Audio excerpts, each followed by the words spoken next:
Welcome to Let Me Fix This. Enjoy the video. In this video, I will explain how to make a Tally account. First, open the Tally software on your system. You'll see the Gateway of Tally screen. From there, navigate to the Company Info menu and select Create Company. This is your initial step to setting up your business within Tally. You'll input crucial details such as your company's name, mailing address, and contact information. This foundational setup ensures all your accounting records are correctly associated with your specific business entity. After selecting Create Company, you'll be prompted to enter detailed information. This includes your company's full name, its complete mailing address, and contact numbers.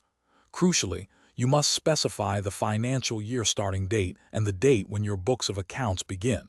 For added security, consider setting a Tally Vault password which encrypts your company data.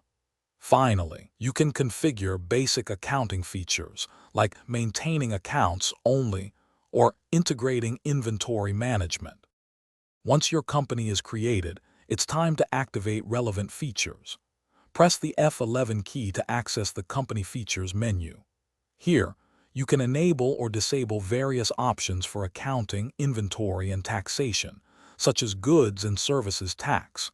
Next, navigate to Accounts Info to create your ledgers.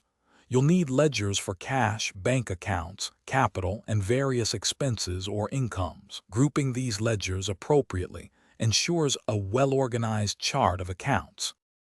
With your ledgers and features set, you can begin recording transactions.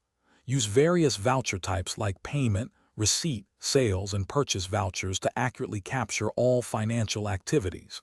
For instance, a cash payment uses a payment voucher. Tally automatically updates ledgers and generates reports. You can view your balance sheet, profit and loss statement, and other crucial reports. Remember to regularly back up your Tally data to a secure location, ensuring your financial records are always safe and accessible. Thanks for watching. If you found this helpful, don't forget to like and subscribe.